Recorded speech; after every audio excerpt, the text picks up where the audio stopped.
এই যে পঞ্চায়েতে গতকাল প্রতিরোধ হয়েছে 5 লাখ কোটি হবে টাকা ফেরত পাবে, বেসরকারি মালিকরা ফেরত দেবে, বেসরকারি ব্যাংক বলে আমরা টাকা দিই।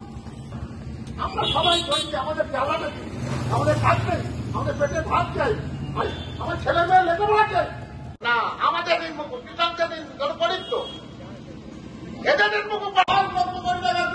বাজার, এই সম্পূর্ণ বাজারটা ওই আমেরিকার হাতে। প্রতিদিনে আমাদের কি করে কৃষক ভারতে প্রথম না প্রথম অর্থ থাকবে, সেটা সরকারি কমিশন ছিল।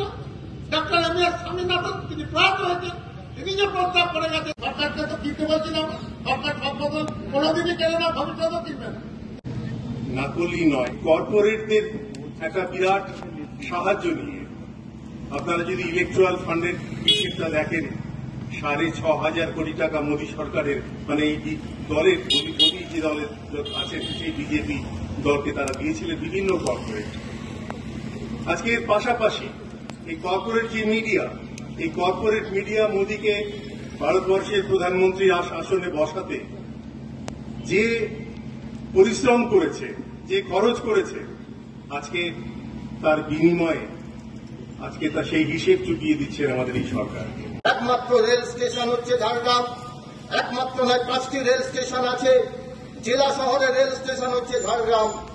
দিল্লিগামী, মুম্বাইগামী বড় বড় ট্রেন, যেগুলো বিগত দিনে 2011 সালের রাজনৈতিক উদ্দেশ্যে সেই ট্রেনগুলোর স্টপেজ দেওয়া হয়েছিল, সেই গীতাঞ্জলি এক্সপ্রেস থেকে শুরু করে পুরুষোত্তম এক্সপ্রেস, আজকে স্টপেজ তুলে নেওয়া হয়েছে। আজকে ঘাটশিলা একটা লোকাল আছে, সেই ট্রেনটার নাম হচ্ছে ঘাটশিলা লোকাল, তাকে এক্সপ্রেসের ভাড়া নেওয়া হয়। সেই কানিমহলি বা গিদনি থেকে আমাদের হাওড়া যে সাঁতরাগাছি লোকাল আছে, এই লোকালকেও গিদনি থেকে চালের মধ্য দিয়ে আমরা যাতে আমাদের রাজ্যের সঙ্গে ভালো যোগাযোগ করতে পারি, এই সামগ্রিক ব্যবস্থা করতে হবে।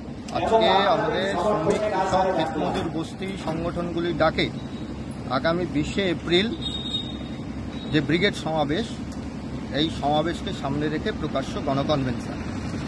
এই সমাবেশের মূল যে দাবি, যে শ্রমিক মারা শ্রমকোড বাতিল করতে হবে, সর্বস্তরের শ্রমিকদের মজুরি বৃদ্ধি করতে হবে, বন্ধ হয়ে যাওয়া রেগার কাজ অবিলম্বে চালু করতে হবে এবং বকেয়া মজুরি অবশ্যই দিতে হবে। অভয়াকাণ্ডের বিচার অবিলম্বে দৃষ্টান্তমূলক শাস্তি দিতে হবে এবং কোনো অপরাধীকে আড়াল করা যাবে না।